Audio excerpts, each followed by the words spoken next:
What if your wedding dress came before your first childhood dress? What if your toys were not given away when you grew older, but packed into your marriage dowry at 6 years old? In the Middle Ages, marriage was not a choice. It was a contract, sealed in blood, ink, and coin, a deal struck between families while the bride was still a child. For daughters of nobility, the altar was not a path to love. It was a marketplace. Their worth was measured not in affection, but in acres of land, sacks of coin, and promises of alliance. Marriage was a battlefield where women never carried swords, but always bore the wounds. If you believe marriage is hard work today, imagine surviving a world where it was designed to strip you of innocence, dignity, and often your very life. Margaret Beaufort never had a childhood. At 6 years old, she was married off to John de la Pole in what was essentially a land transaction. She was too young to understand, but her guardians weren't. They knew her inheritance made her one of the most valuable pawns in England. Just 3 years later, her marriage was dissolved and she was sold again, this time to Edmund Tudor. Margaret was only 12. He was 24. By law, consummation was supposed to wait until she was 14. But law was nothing beside ambition. Edmund did not wait.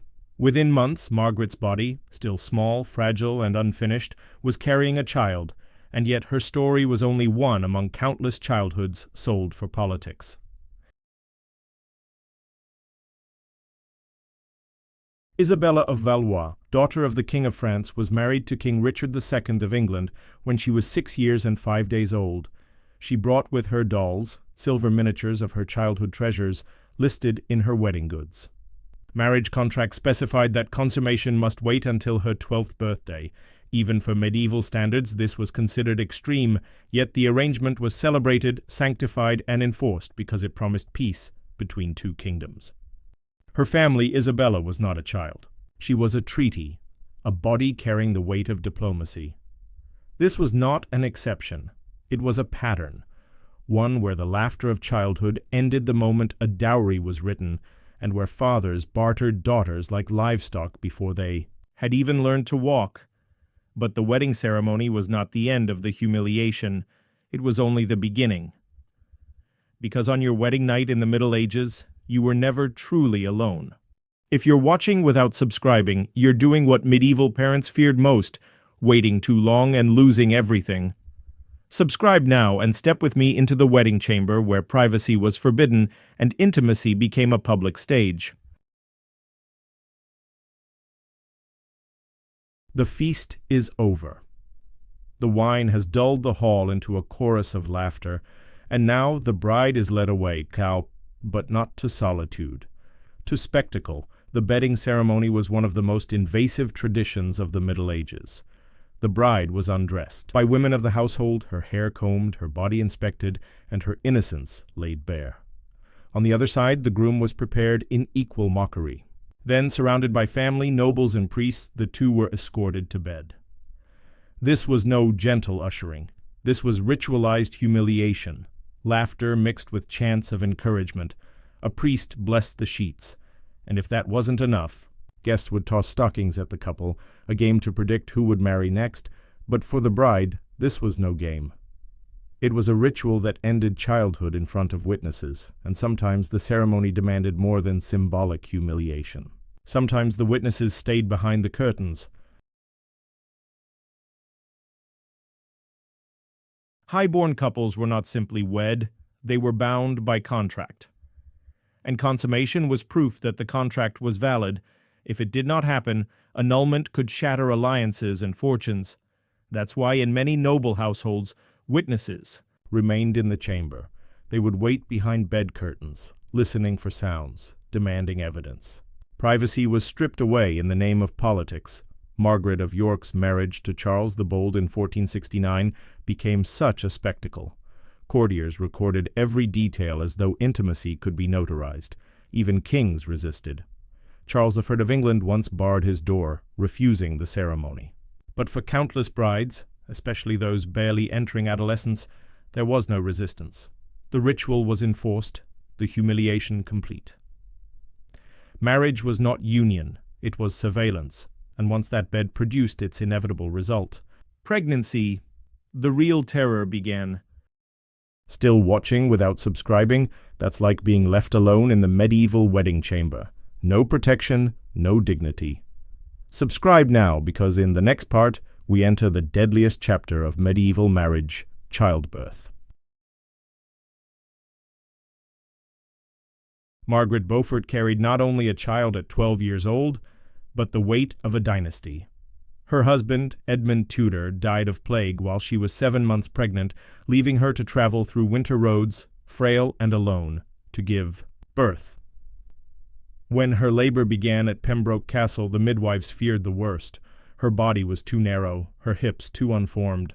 Her confessor would later write that it was a miracle a baby could be born of so little a personage. She lived, but the birth scarred her forever. She would never bear another child.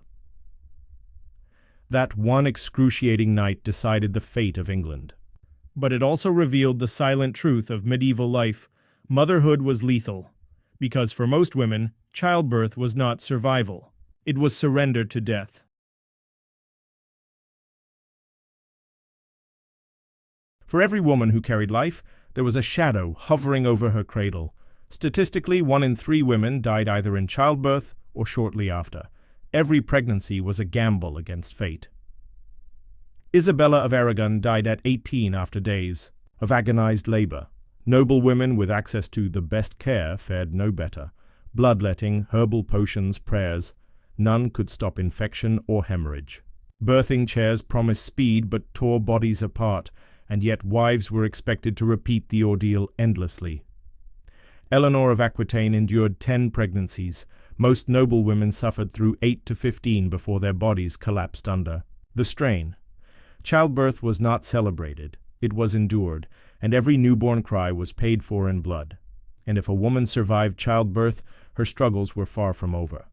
Because medieval law gave her husband absolute power, even the power to end her life.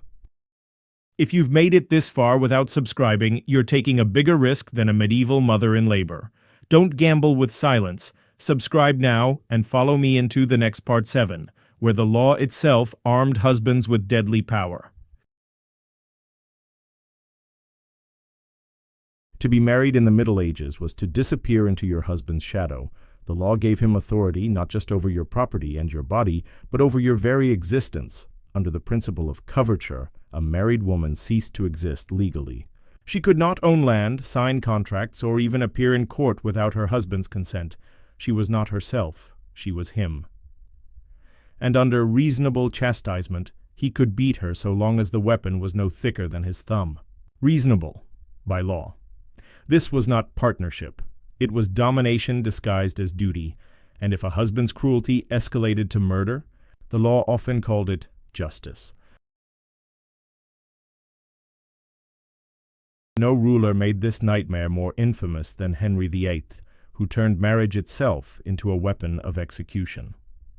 Anne Boleyn was accused of adultery with 5 men, even her own brother. The evidence was flimsy, almost laughable. But Henry VIII wanted her gone. In 1536, her marriage ended on the scaffold. Catherine Howard followed, executed before she reached 20. Both deaths were staged under the law, not acts of madness, but legal conclusions to marriages deemed treasonous, and they were not anomalies. Across Europe, noble women like Eleanor Cobham were imprisoned, tortured, or executed when their marriages no longer served political needs. Husbands used accusations of witchcraft, adultery, or treason to rid themselves of inconvenient wives. Escape was nearly impossible. Divorce was forbidden, annulments humiliating, and separation dangerous. Women lived at the mercy of men who held both the key to their household and the blade to their neck. And yet, beneath all this cruelty, another trap waited: money. Because in the medieval world, even love had a price tag. Still not subscribed? Then you're trapped like a medieval wife, voiceless, powerless, bound to silence. Subscribe now and join me in the last part, where we unravel the crushing economics of medieval marriage. Marriage in the Middle Ages was less romance and more auction. A bride's worth was calculated in gold, jewels, land, and promises of allegiance. Families negotiated dowries like merchants, haggling over livestock. Some sums were staggering, enough to bankrupt entire lineages. Isabella d'Este's dowry negotiations dragged on for years, her value measured in ledgers and coin. For wealthy families, marriage was a merger.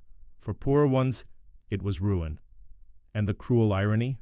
Once married, everything a woman brought with her, the fortune her family sacrificed, instantly became her husband's.